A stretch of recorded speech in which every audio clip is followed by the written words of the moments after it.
Greetings, ladies and gentlemen. Today is September 30th. The final day of the regular season is technically today. The postseason's here. Let's talk about it.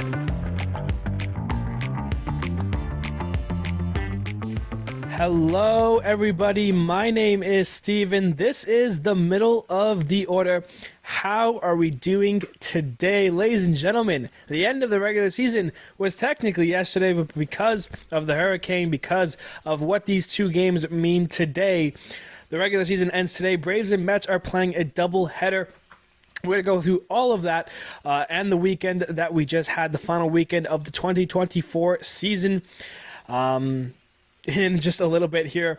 Yeah, we got an episode to go over here. Of course, the postseason Tuesday Wildcard series starts, so we'll be talking about that, previewing those series as well. So a fun episode here coming up for you guys as we get into kind of the best baseball you're going to get all season long. Postseason baseball, nothing like it, nothing better. So with that all being said, let's just quickly run through our series recap so we can talk about the baseball news. All right, for this series now, leading us off, Marlins and Blue Jays. The Marlins finish off their season on a high. They sweep the Blue Jays 15-5, 8-1, and 3-1. Blue Jays will need a hard look in the mirror for next season. Rays and Red Sox, both teams had pretty nice seasons, but in the end, they don't matter. They come up short in the postseason, at least. The Rays take 2 of 3 from the Red Sox, 2-1, 7-2. Rays take the first 2 games, and then Red Sox avoid the sweep, a 3-1 win for them there. Rangers and Angels, the first Angel season without Ohtani since he came into the league, and it was a franchise worst for them. The most losses in their history, and these three don't help. 5-2 Rangers, 9-8 Rangers, 8-0 Rangers. The Texas Rangers sweep the Angels in LA for the last series of the season. Reds and Cubs. Cubs open up the series with a 1-0 lead, a 3-0 win, and then the Reds come back in the 10th. They score 3 runs in the 0-0 ball game. 3-0 Reds your final. 2 out of 3 go to the Cubs, and all 3 of these games were shut out by one team or the other. Cardinals and Giants. The Cardinals with a 6-3 win to open the series. Giants respond with a 6-5 win, and it's the Cardinals that finish it off. Take 2 of 3. They win it 6-1 and beat the Giants at home there. The Oakland Athletics and the Seattle Mariners. Oakland played their final homestand last week, but they're playing their final 3 games, and they got swept. 2-0 Seattle, 7-6 Seattle, Justin Turner, the walk-off hit in the 10th, and then 6-4 Seattle as they sweep the Oakland Athletics. The last time in their history that Oakland will get swept, but that just means that their last win in their history was their final home game, and that's some pretty special stuff to have for you guys there. Phillies and Nationals. Phillies gearing themselves up for the postseason. They lose the first 2 games, 9-1 and 6-3, both to the Nationals. And because of those 2 losses, the Dodgers then lock up the number 1 seed in the NL, which means as long as they're home, they would be in charge there. But they do win the last game, 6-3 Phillies. The Nats take 2 of 3 from Philly. What are the Nationals going to do next year? Let's see what kind of offseason they have. Dodgers and Rockies. The Dodgers are ready for the postseason, and the series in Colorado showed it. 11-4 Dodgers, 13-2 Dodgers, and then 2-1 Dodgers. Charlie Blackmon plays his final game as a big leaguer. The Dodgers sweep the Rockies, though. Pirates at Yankees. The Yankees dropped the first 2 games of the series to the Pirates, 4-2 and 9-4, but they come back to win the last game, 6-4 Yankees, the final there. Pirates, though, take 2 of 3 from them. Astros and Guardians. It's the Astros and the Guardians that are potentially a ALDS matchup, depending on how this wild card round goes. Astros take the first 2, 5-2 and 4-3. Because of those losses, it's the Yankees that lock up the number 1 seed in the AL, and because of the Yankees lost 2 of 3 to the Pirates, the number 1 seed overall goes to the Dodgers. So Dodgers and Yankees, the 2 best teams in the AL and the NL. And the third and final game was called off due to weather. There was no point in playing it, so Astros and Guardians finished the season with 161 games played. The only downside is Jose Ramirez doesn't get a chance to go for 40-40. He finishes a home run short, but still a hell of a season for Jose Ramirez. O's and Twins. This is a big one. This is when we start getting to the big series of the weekend. The Twins need to sweep to stay alive here, and they lose 7-2, and they're eliminated. What a catastrophe. Whoa. O's and the Twins go poorly for Minnesota. 7-2 loss, 9-2 loss, and 6-2 loss. You could say Baltimore is ready for the postseason as they sweep Minnesota out of the playoff contention there. Exactly what they needed to do, but on the opposite end. White Sox and Tigers. Tigers win the first game 4-1. That clinched them a postseason spot because this game happened before the O's and Twins did, so the Tigers knew they were going in. And with this loss as well, the White Sox, 121 losses. Modern era history, the first team to ever reach that point. Essentially the worst team in baseball history since the modern era 1900s. But they do come back and win the next two games, 4-0 and 9-5. They beat the Tigers, take 2 of 3. So they finish off 2024, the worst season in baseball for them, with a series win over a playoff team. Classic baseball. Royals and Braves. The Braves need these games. The Mets need these games. D-backs, we're talking about all of them now. Royals and Braves. The Braves win the first game 3-0, but the Royals still clinch on this day because of that Minnesota loss. They come back the next day and they lose again. It was 1-1 in the bottom of the ninth. Travis d'Arnaud, the walk-off home run, wins it for Atlanta. They take 2 games in the series, but drop the final game, which proved out to be important. 4-2 Kansas City, your final there. And the Braves take 2 of 3 from the Royals. The Royals still clinch. And because the Royals won the last day and the White Sox beat the Tigers, the Royals sneak into the 5 past the Tigers. We'll talk about that shortly here. Mets and Brewers. The Mets need as much as they can get here from Milwaukee. And they start struggling here. 8-4 loss to the Brewers. 6-0 loss to the Brewers. But they come out on the final day of the season and take a dub. 5-0 the final there. Brewers take 2 of 3. They're ready for the postseason. But what does this mean for New York? Lastly, Padres and D-backs, the final series of the 2024 season. Diamondbacks need it all. They kind of control their destiny here. Padres win it 5-3. Now they don't control their destiny. They need the Mets and Braves to lose. We saw what happened to them. They drop another one, 5-0 to the Padres in the second game. It was very close until the top of the ninth. Padres hit 3 home runs in the inning to blow it open to a 5-0 win. And in the final game of the season, the D-backs knew what they needed to do to have any sense of hope, and they destroyed the Padres in this game. 11-2 the final there. D-backs win it, but the Padres take 2 of 3 from Arizona. And now, what does this all mean?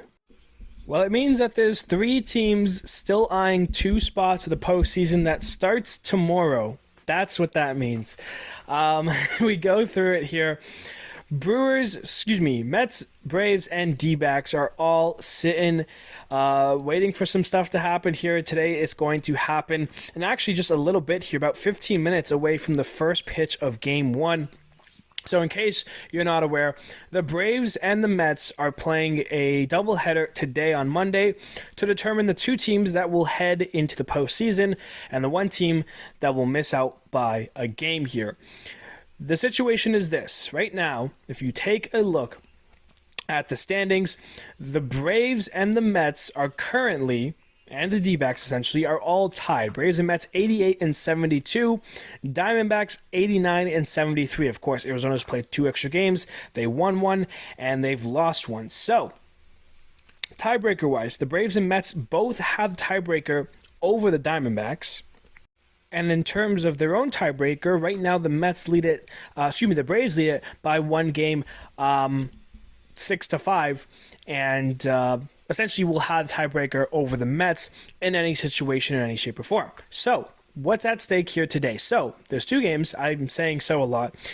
The Braves, if they win both games in this doubleheader, they will clinch. Well, the first game is the most important game. Let's get that out of the way. Braves and Mets, the first game right now happening in 15 minutes. Whoever wins that game will punch a ticket into the postseason. Whether it's the Braves, whether it's the Mets, it does not matter. That team is going to the dance. The second game, though, is what matters for Arizona, who's essentially just going to be sitting at home watching TV, hoping that one of these teams wins twice today. So if the Braves and Mets split these two games, doesn't matter who wins first and who wins second, if they each win a game, the Braves would then have the 7-6 tiebreaker, so they would get locked into the 5 seed and head to San Diego, while the Mets would take the 6 seed and head to Milwaukee. Now, if the Mets win both games, they would knock the Braves out of the playoffs. They would then take the 5 seed and head to San Diego, while the Diamondbacks sneak in and they get a trip with the Brewers, essentially same as last year.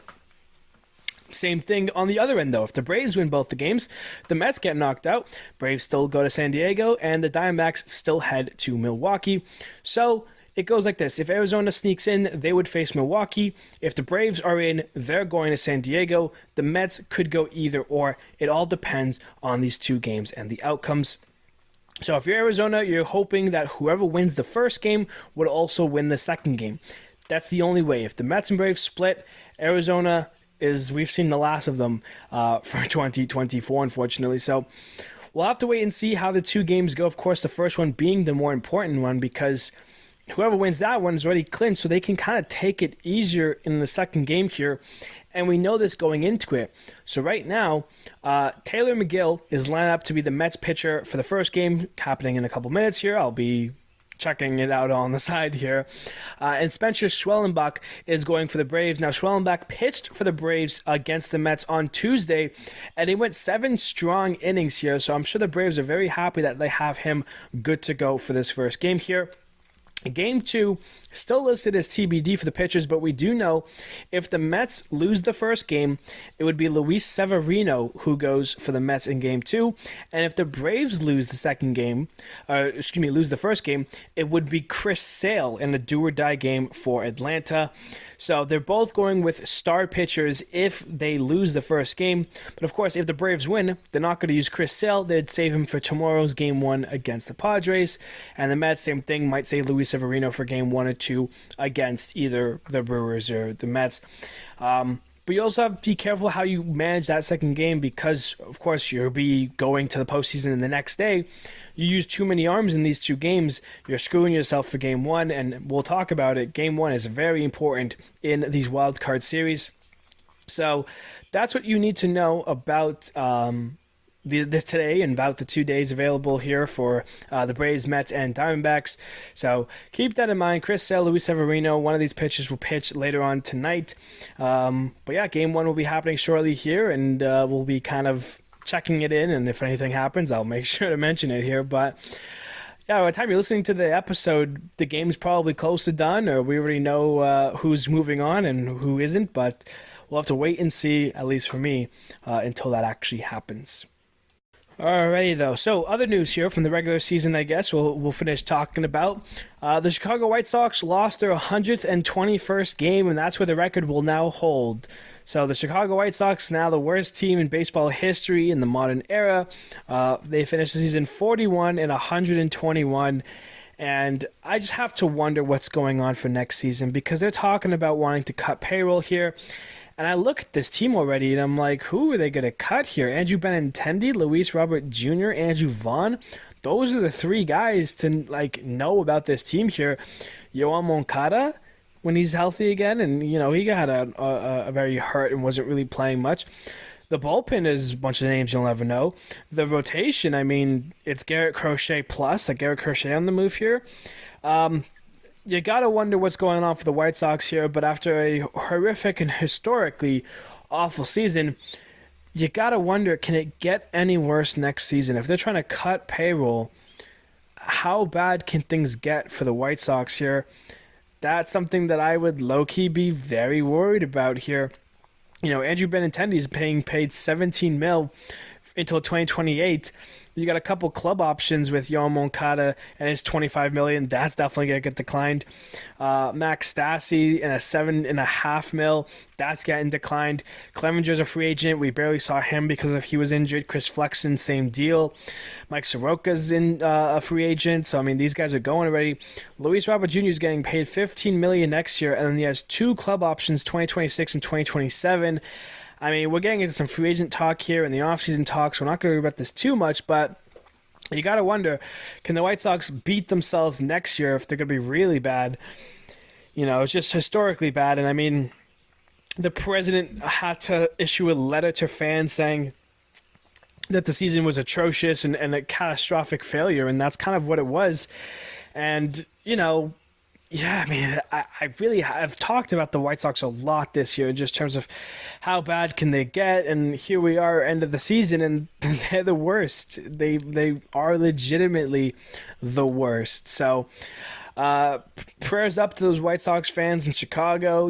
Maybe be Cubs fans next year, or at least until your team can kind of get out of the gutter a little bit. But yeah, definitely a tough year to be from the South Side. All right, now I'm just going to list off some other news here quick. I am trying to go through this episode somewhat fast so I can enjoy the Mets and Braves games coming up here. So just to go over some of the things that happened this week in total. Charlie Blackmon, we talked about his retirement last week. He announced it on over the week last week. I talked about it Friday. It was really well done by the Colorado Rockies. They let him take the field. They gave him the Toyota Tundra that sits above left field seats, so I think they're going to need a new truck out there.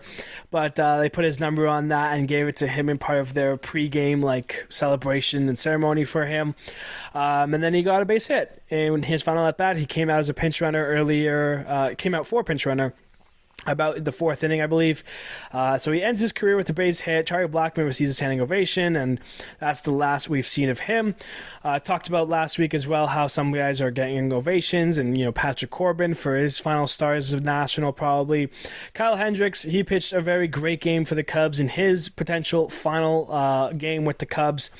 He got a standing ovation from the Wrigley faithful there. Ian Happ did a lot of nice things for not only Kyle Hendricks but the fans. He threw a baseball with a note saying, "Hey, thanks for supporting left field all season long."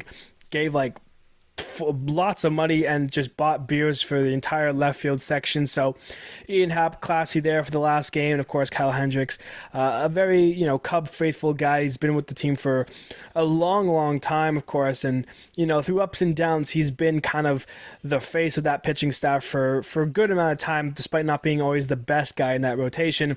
He's been there, he's been healthy, and he's always done what he needed to do. So Kyle Hendricks, props to you. Luis Arraez, got to mention this because of how crazy it is. He is getting a batting title for the third year in a row. And the funny thing is that it's with 3 different teams. The first time this has ever happened. 2 years ago, he did it with the Twins. Last year, did it with the Marlins. This year, he's done it with the San Diego Padres. Pretty funny and pretty cool for Luis Arraez. The guy is a contact machine. He gets on base.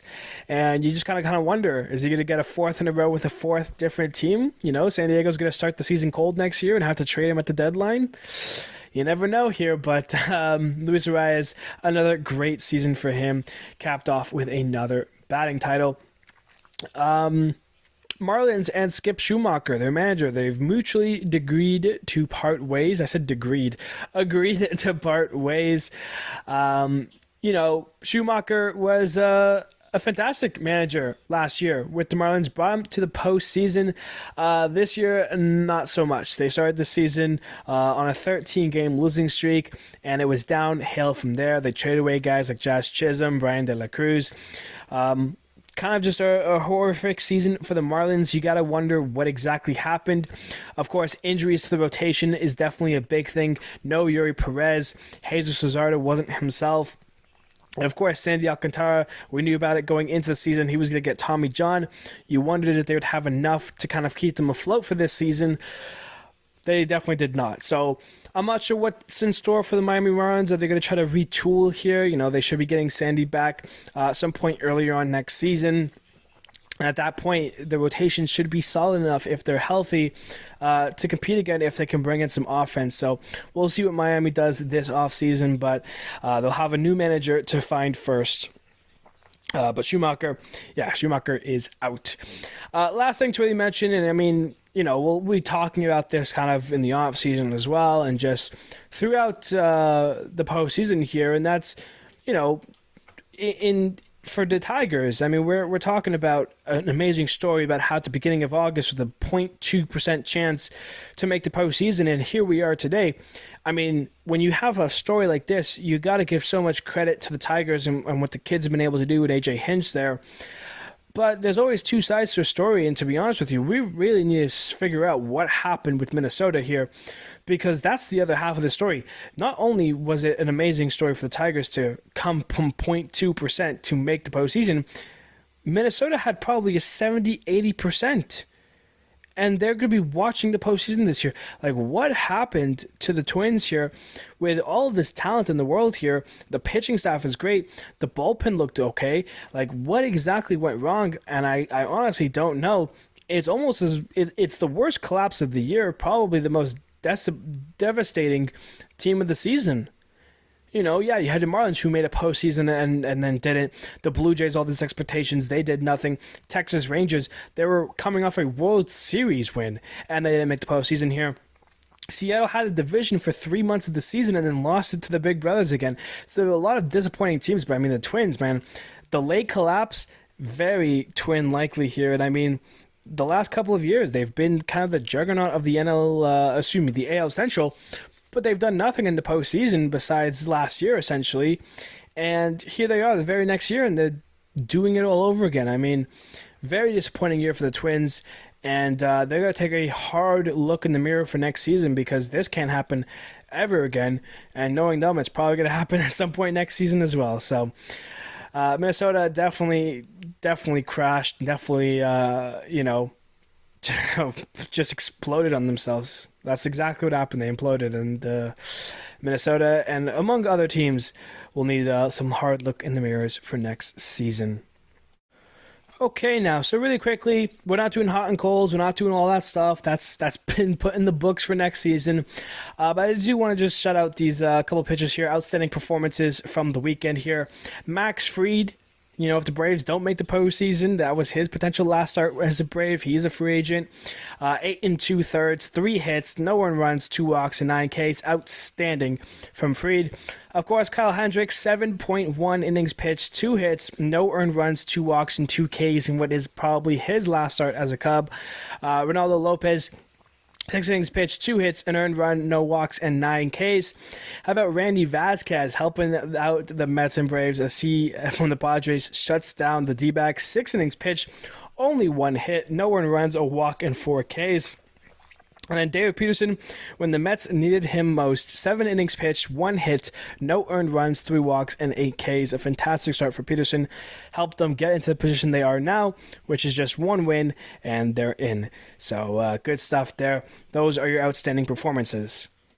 Okie dokie. So let us shift from the 2024 regular season to the 2024 postseason. Let's talk about the teams that are in here, and then we'll talk about the wild card preview here. So, teams you got in the AL, the 1 seed occupied by the New York Yankees, AL East Division champions there.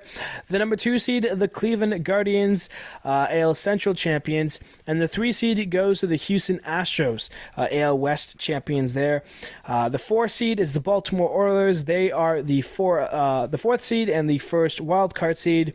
And then the Royals are the 5 seed, and the Tigers are the 6 seed, the Kansas City Royals, the Detroit Tigers. Congrats to both those teams. Who would have thought? You know, for one of them, I think was very kind of obvious, and the other one was just kind of a big surprise. Not to say that one was supposed to be but I mean, to have one of these teams in makes sense. You know, they both kind of made some moves. You know, one of them was going to have a better season. The fact that they both had better seasons, and not only better seasons, good enough to both make the postseason. You know, when you think of the teams that didn't make it, the Blue Jays, the Red Sox, the Rays, the Rangers, the Mariners, all these teams being top teams in the last couple of years here, and they miss out to these 2 teams. So, I mean, congrats to both the Tigers and Royals. Big strides forward for both of these teams. On the NL side, you've got the Dodgers in the 1. They're the NL West champions.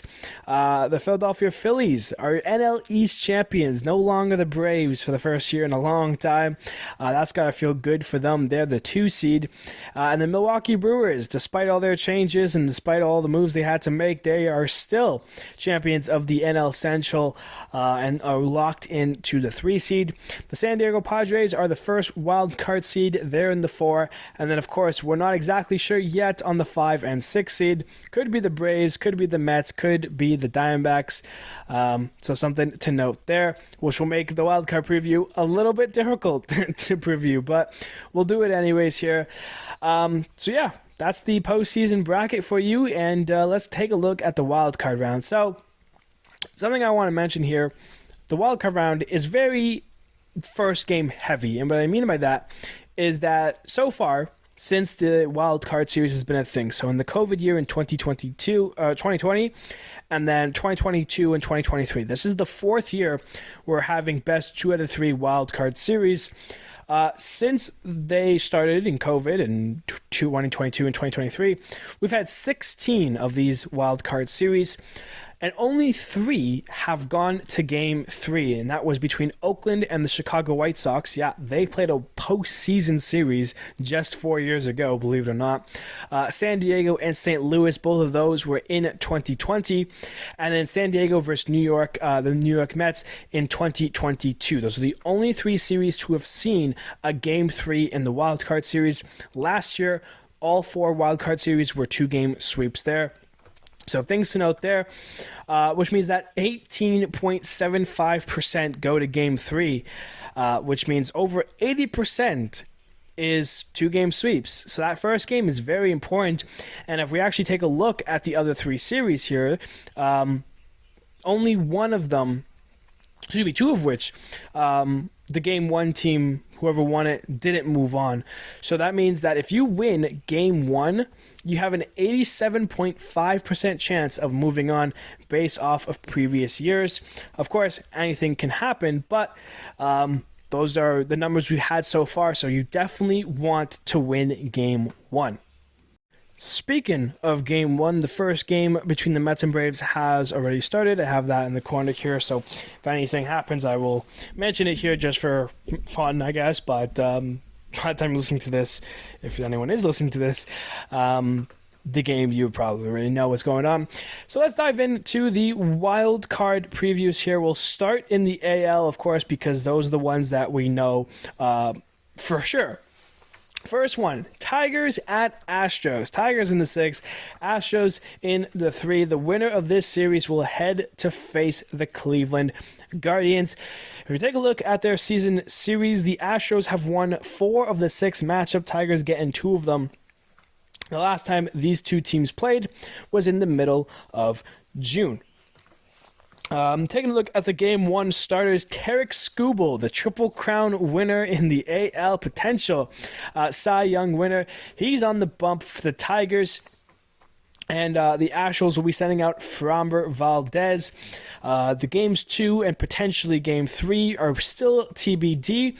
But if I was a betting man, I would say Casey Mize is the most likely Game 2 starter for the Tigers. And I feel like the Astros could go anywhere between Hunter Brown, Yusei Kikuchi, or even Ronel Blanco. So they have some options there for Houston. But I feel like very likely Casey Mize will be on the bump for the Tigers. You never know, though.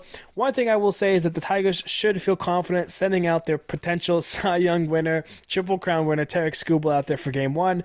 As mentioned, 87.5% of Game 1 winners move on, and the Tigers sending out Skubal, I mean, you gotta feel very good about that for if you're the Tigers fans.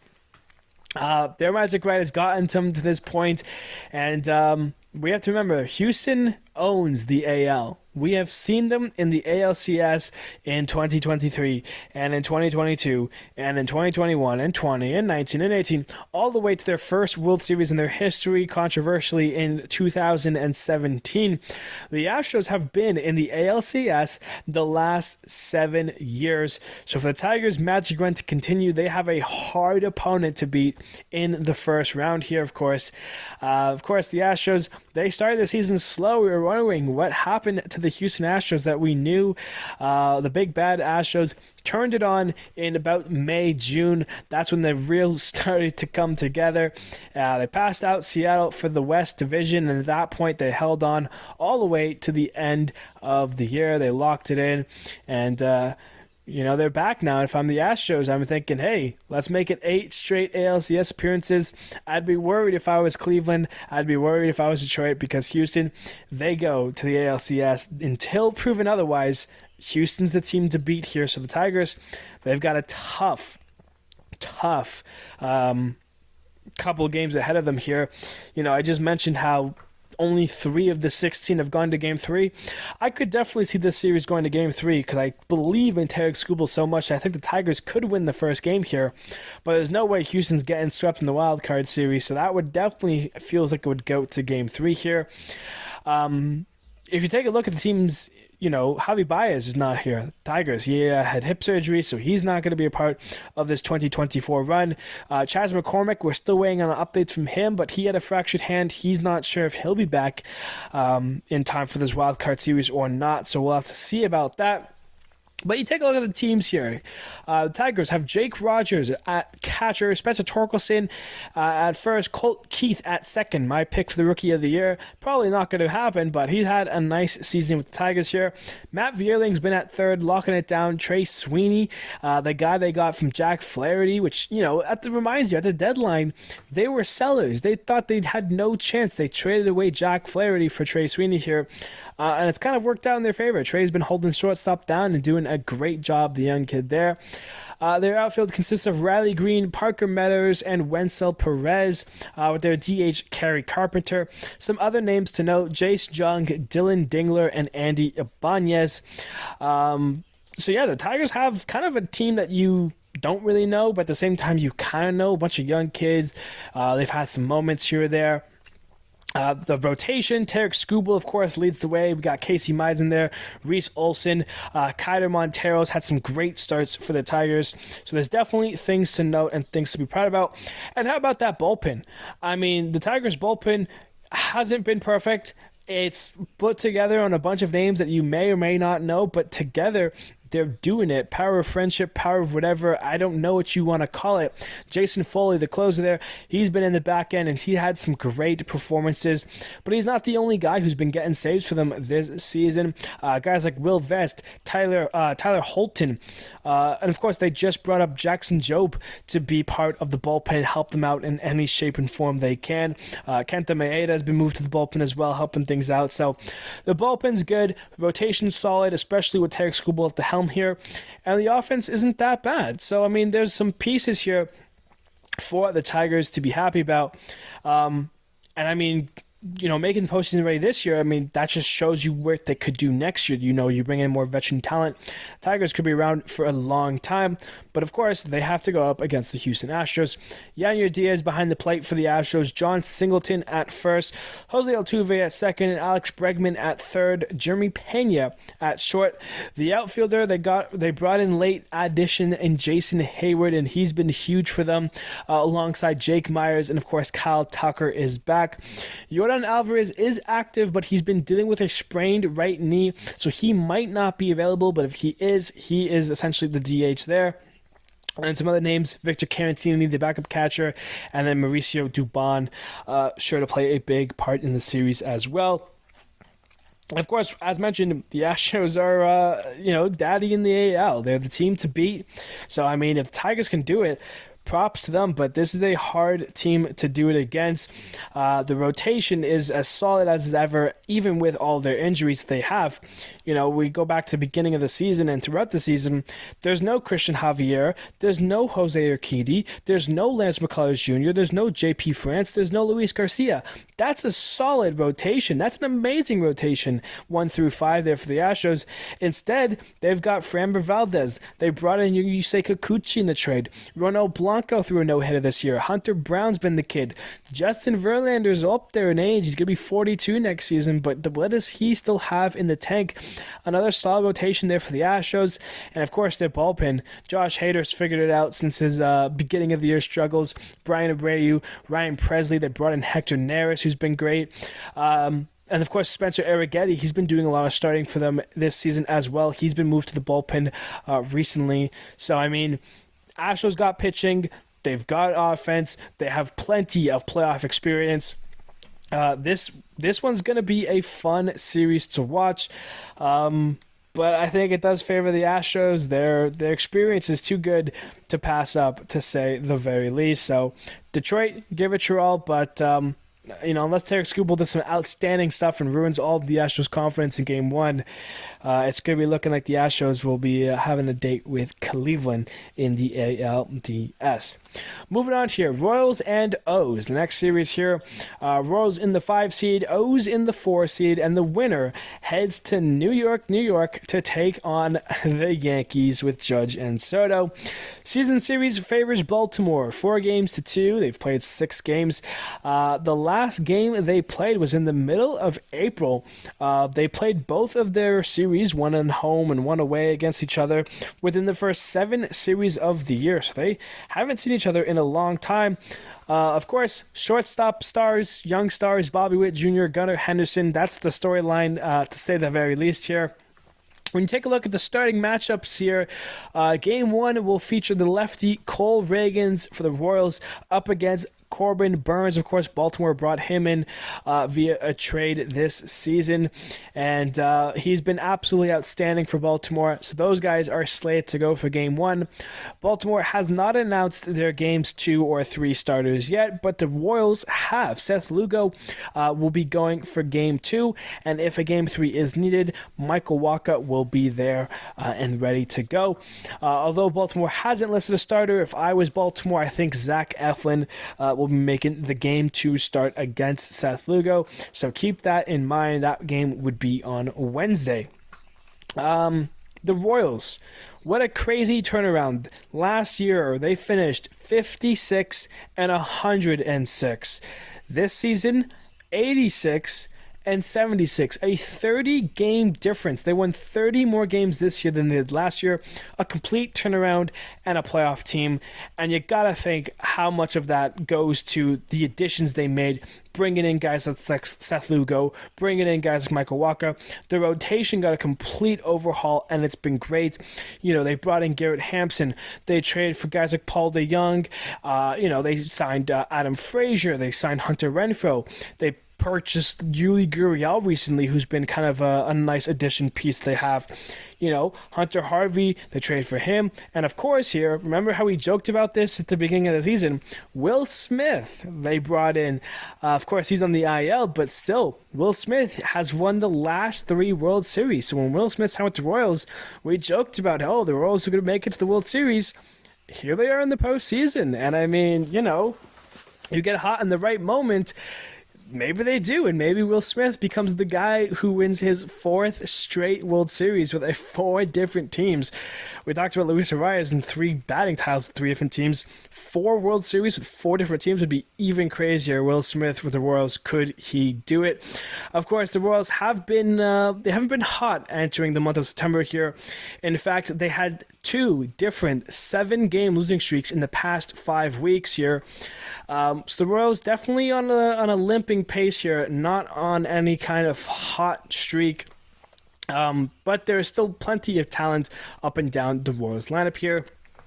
For Baltimore, it's their 2nd year in a row in the playoffs. Their dynasty's kind of starting up here. We're seeing a lot more young kids and a lot of guys take over. Colton Cowser, what a season he had in his rookie year here. And of course, Gunnar Henderson continues his 2nd year in a row, his 2nd year in the big leagues with another great season. Adley, of course, leading things as well. And Jackson Holliday made his appearance as well. So plenty of great talent up and down both of these lineups here. Taking a look at injuries, it definitely hurts the Kansas City a lot more. Vinny Pasquantino, we're not sure about his timetable. Hunter Harvey, we mentioned that he became a Royal via a trade earlier in the season. And of course, Will Smith, of course, is also not here for now. Potentially maybe into the postseason we go if the Royals can make it as far. Baltimore, on the other hand, they did lose Grayson Rodriguez, but they still have everybody else still going for them otherwise. So injury-wise favors Baltimore, but that doesn't mean anything really. Taking a look at the Royals lineup, Salvador Perez behind the dish, the veteran guy, the only guy from the 2025 World Series team here. Of course, it's the first time that the Royals are in the playoffs since the 2025 World Series win from them. At first base, Yuli Gurriel. He's got plenty of postseason experience with the Astros. He's now on the Royals trying to help them out. Michael Massey at second base. Miguel Garcia at third. Bobby Witt Jr., the face of that franchise at short. Outfield consists of MJ Melendez, Kyle Isbell, and Tommy Pham. Kind of a hero for the Diamondbacks in last year's postseason. Maybe he's going to do the same for the Royals. Adam Frazier listed as the DH, but there's plenty of other names to know here. Freddie Fermin, another backup catcher, and sometimes Salvi would play first, and Freddie Fermin would go there. Paul DeYoung, Garrett Hampson for speed, Robbie Grossman, he was with the Texas Rangers World Series team last year, so experience there. And if you ever need a late home run, potentially the big bat of Hunter Renfroe. So this Royals team full of mashers. The bullpen's been nice as well. They've had plenty of additions this year. Guys like Michael Lorenzen, John Schreiber, of course, Lucas Ursig. They traded for him from Oakland, and he's been the closer and a great one since. So that's a huge thing there. Chris Bubich as well around. Daniel Lynch, since becoming a relief pitcher, he's been so much better than he was as a starter. So the Royals, plenty of pieces, and of course we talked about that rotation. Cole Reagan, Seth Lugo, Michael Walker, the top three there. But Brady Singer and Alec Marsh have also had big starts and big games as well. They're not as consistent, but both of them sure to make an impact if needed. So the Royals team here, very nice on paper. We'll just have to see if they can translate into a three-game series with Baltimore here, because they've got quite the team as well. Adley Rutschman as a catcher, Ryan Mountcastle at first, Jordan Westberg at second, Ramon Urias at third, Gunnar Henderson at short. The outfield is scary. Colton Cowser, Cedric Mullins, and Anthony Santander, who had maybe career year for him. He's a free agent after the end of this season. Ryan O'Hearn is your DH. And then Jackson Holliday, James McCann, Heston Kjerstad. There's other guys here to know here. But this Baltimore team is scary. They're only getting scarier. Of course, the rotation, Corbin Burns, the ace, the star, the guy to know, Zach Eflin, Dean Creamer, Albert Suarez, Cade Povich. These guys have been doing it for Baltimore this season, helping them out in big games. So definitely some names to know there. Of course, no Felix Bautista. He had the Tommy John at the end of last season, and we knew he was going to be away for a long time. They tried to go with Craig Kimbrell. It didn't work out. It took them only until the beginning of September to DFA him. Since then, Sir Anthony Dominguez has been the guy from them for the pen here. But they've got plenty of other names here. Yanier Cano, Sionel Perez, Gregory Soto, Keegan Aiken. So there's some names as well from Baltimore. Overall, I think both these teams well match each other.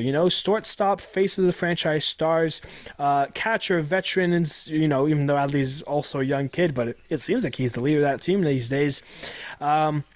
A rotation built on a superstar and a bunch of good surrounding pieces, and a bullpen pieces made out of not your traditional closers. Sir Anthony Dominguez, Lucas Ursig, not your main closers that you would think of when you think of like the closers these days, like the Edwin Diaz's and the Mason Millers of the world, the fast-throwing 101s, and they're not built like that, but they match each other off very well here. I think this, for me, is the best wildcard series to watch here. Something to know for, and the winner, of course, goes to New York. So those are your two AL wildcard previews. Now let's do the NL, which will be a little bit harder because obviously we don't have exact matchups. So yeah, I'm not exactly sure here, but we'll do it anyways the best we can. So starting it off, we have the 6th seed, which will either be the Diamondbacks or the Mets, against the Brewers. The winner of this series will go to Philly. We'll do, season series. If you're the D-backs, you actually have won the season series over the Brewers 4-3. You guys last played in the middle of September. All 7 games, though, that you've played were in September, so recent matchup. And, of course, think back to last year, D-backs and Brewers in the wildcard series. D-backs swept them as the 6th seed and made it all the way to the World Series, so they're pretty happy with their position if they can get in, meaning if the Braves or Mets sweep today. You're going to be happy for the D-backs to be facing Milwaukee again. Milwaukee, you're going to want some revenge. This would be a great series to watch. if there is the season split today between the Mets and Braves, you would have the Mets against the Brewers. And if you're the Brewers, you're pretty happy about that because of the 6 games you faced against the Mets, you've won 5 of which. You last played the Mets yesterday. You finished off the series with each other. The Mets went Atlanta to Milwaukee, back to Atlanta. And if they split the series, they're heading back to Milwaukee. So they're just driving planes left and right, back from Atlanta to Milwaukee, Atlanta, Milwaukee. And of course, the first game of the series, they played together. So the Brewers swept the Mets and then took 2 of 3 from them the last series. So that's kind of a fun way of doing it. The first, games 1, 2, and 3, and then games 160, 161, and 162. Of course, in this case, it's 158, 159, and 160 for the Mets. But I digress. 5-1, and Brewers have the advantage. Of course, all the pitchers are TBD. We know nothing. I'm not going to speculate on the D-backs and Mets half.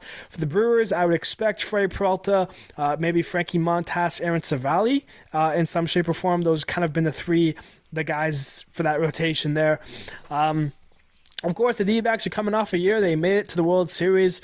They'd be looking to sneak back into the postseason and have that series against the Brewers again.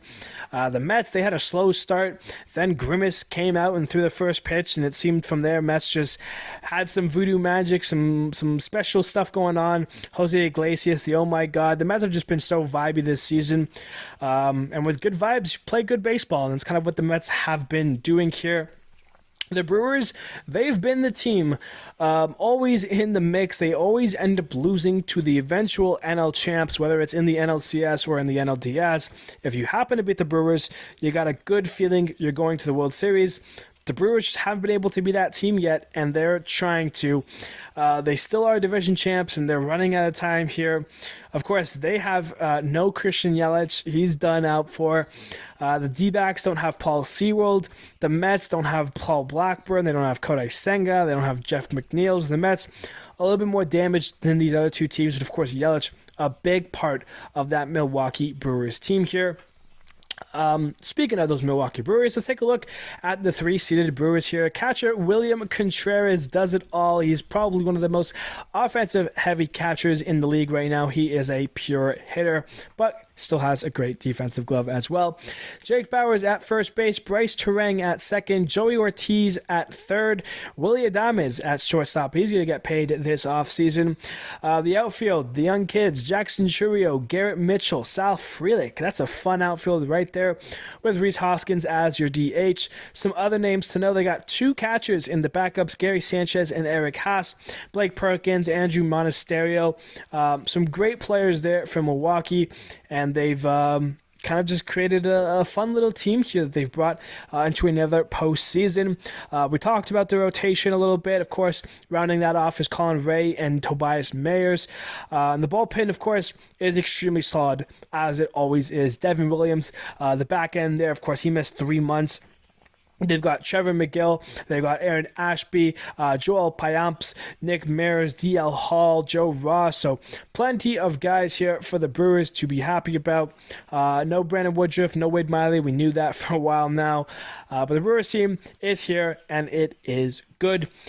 Taking a look quickly, I guess, at the other 2 teams, Gabriel Moreno, Christian Walker, Ketel Marte, Suarez, Perdomo, Gurriel Jr., McCarthy, Carroll, Peterson, Josh Bell, Kevin Newman, Randall Grichuk, Pavin Smith, Alec Thomas. The Diamondbacks team is a fun one. They've built the team very well. They all supplement each other greatly. Like, they are essentially a perfect team in terms of the balance between contact and power and speed and all the stuff there. Nails it to a T. The rotation is solid. Zach Gallen, Morel Kelly, Eduardo Rodriguez, Brandon Pfaadt, Jordan Montgomery. I mean, that's just a star 5 right there. You got Justin Martinez in the bullpen, AJ Puck, Ryan Thompson, Kevin Ginkel, Joe Mantiply. These guys were the guys for the Diamondbacks in last year's postseason. Thompson, Ginkel, Paul Sewald, of course, not here. He's hurt right now. Ryan Nelson as well had to make a couple of nice starts in last year's postseason. No Andrew Salfrank, of course. course, he was strict list, the 1-year suspension from him earlier in the season. But there's pieces there. Diamondbacks need to supplement it a little bit more. And, of course, they need to get lucky first by having either the Braves and Mets sweep each other today. Take a look at that Mets really quickly. Francisco Alvarez, catcher, Pete Alonso, Jose Iglesias, what a season he's had. Mark Vientos, Francisco Lindor, Brandon Nimmo, Tyrone Taylor, Jesse Winker, JD Martinez, your DH. Other names, Harrison Bader, Starling Marte, Luis Angel Acuna, brother of Ronald Acuna Jr. Regardless of what happens, we're going to have an Acuna in the postseason, except one's hurt, so technically not. The rotation has been fantastic, and I mean because you don't expect this rotation to be filled with stars. Sean Manaea, Jose Quintana, these two have been fantastic. David Peterson, Luis Severino, also just absolute stars. It seems like every start, you need a clutch start. These guys are going 7 innings, 3 hits, and 6 innings, 2 hits. Like, absolutely fire stuff from the Mets rotation this season. The bullpen's had its ups and downs, but right now they look solid. Edwin Diaz, Jose Buto, Reed Garrett, Ryan Stanek, Adam Ottavino, Oscar Brazoban. Plenty of great pieces here for the Mets here. And of course, it would be lovely to have Kodai Senga healthy, Brooks Raley healthy, Sean Reed-Foley even. But it's not the way it works. And even with all those injuries, the Mets still have a good team. They're still a solid team. And, if they end up in this series with the Brewers, I like the Mets odds because, that just seems how it goes sometimes for Milwaukee. All right, now last one to go here as we run along in today's episode, as expected these days. The 5-seeded Braves/Mets against the 4-seeded Padres. The winner of this series would head to the Dodgers in LA. Of course, we've talked about the Mets team already, so we're not going to go fully into the Mets here.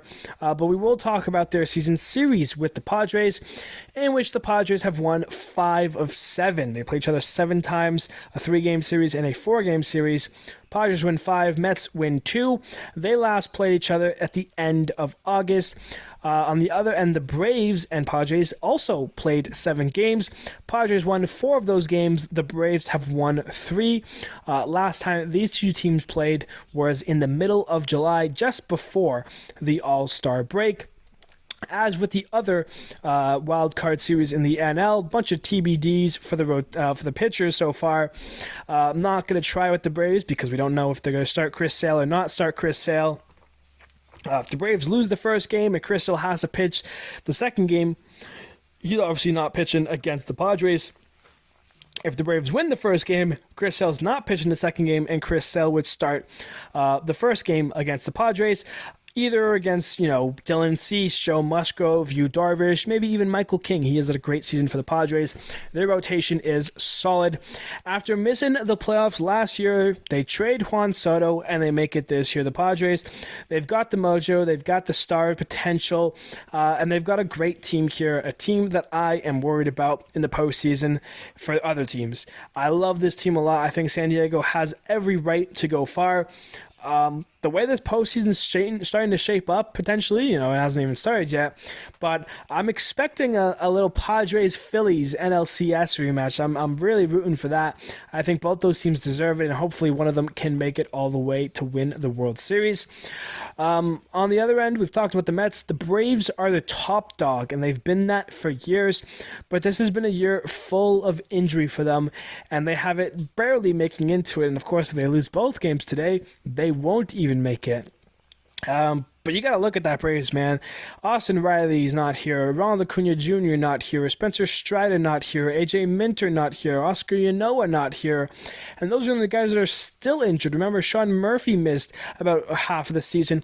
Ozzie Albies had a couple of stints on the IL. All the guys had been going down at some point for the Braves here. And yet they're still here, one win away from a trip to San Diego.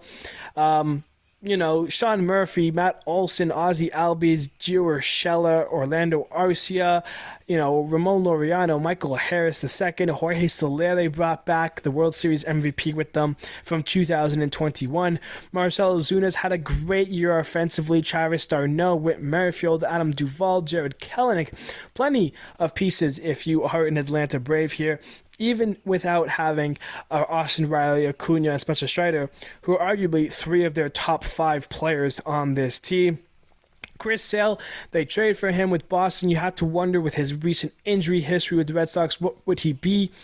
Triple Crown winner Chris Sale, absolute star, and hopefully a Cy Young winner shortly. He's been the ace in the hole for the Braves, a big difference maker for them. To supplement already a great rotation, Max Fried, Ronaldo Lopez, Charlie Morton, Spencer Schwallenbach. These guys have been great for the Braves all season long. Their bullpen is one of the scarier bullpens. Rafael Iglesias, Joe Jimenez, Aaron Bummer, Dylan Lee, Luke Jackson, like name after name after name. Jesse Chavez, 42 years old almost, he's still throwing the hurdle for the Braves as well. Plenty of great pieces here. The Braves are in another great position to make a run. Of course, not the same Braves team, though. Without Acuna, without Strider, there is more question marks for them than usual. Of course, they still have to win one game, which makes this the fun, interesting stuff here, but you never know. San Diego's side, though, they've turned it around. They've had a great season and brought together a great team. Kyle Higashioka behind the dish, Donovan Solano, Jake Cronenworth, Manny Machado, Xander Bogaerts, Jurickson Profar, Jackson Merrill, what a season he's had, potential Rookie of the Year winner, Fernando Tatis Jr., Luis Arraez. They brought over Elias Diaz from Colorado, David Peralta, Tyler Wade is their speedy bench option there. Plenty of great names here. No Ha-Seong Kim. He's not going to be available for the postseason, I believe, with his injury. So, bit of a blow for the Padres, but they still have a fantastic team, supplemented with probably the best bullpen, as that ball is gone from the Braves here. Ozzie Albies, a 2-run home run. This is perfect timing because we're talking about the Braves and Padres, and if the Braves win this first game, they're getting the lock with San Diego, which seems very likely. Bottom of the third, Ozzie Albies, a 2-run home run, and the Braves have a 2-0 lead here in the first game. Going back to what I was saying, the Padres have probably the best bullpen, or at least out of the wildcard teams here, the 8 teams that will be wildcard teams. The Padres probably have the best bullpen out of them all. Guy after guy, name after name. Robert Suarez, Tanner Scott, Jason Adam, Jeremiah Estrada, all 4 studs. Adrian Morgan, Wandy Peralta, Yuki Matsui, Matt Waldron. I mean, just absolute star. I mean, anyone that comes out of that Padres bullpen, I'd be worried about facing right now. There's so many different guys, different throwing styles, arms, the way they throw the ball, pitches they throw. They all are very different, and they're all very good. This Padres team is great. Martin Perez in that rotation as well, if we have to get through to a 5th guy if they need him. Padres look good.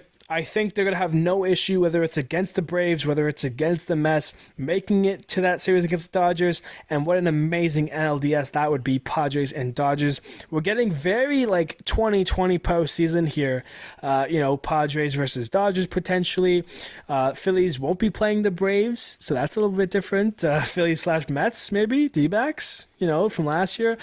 The NL is fun. The AL is great. That's going to do it for the Wild Card Series preview here.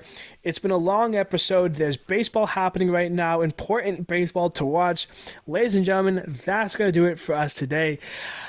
We're done. The regular season. Postseason is here. I'm excited. I cannot wait to talk baseball with you guys. Next couple of episodes probably be longer as we have lots of series to cover, lots of teams to talk about.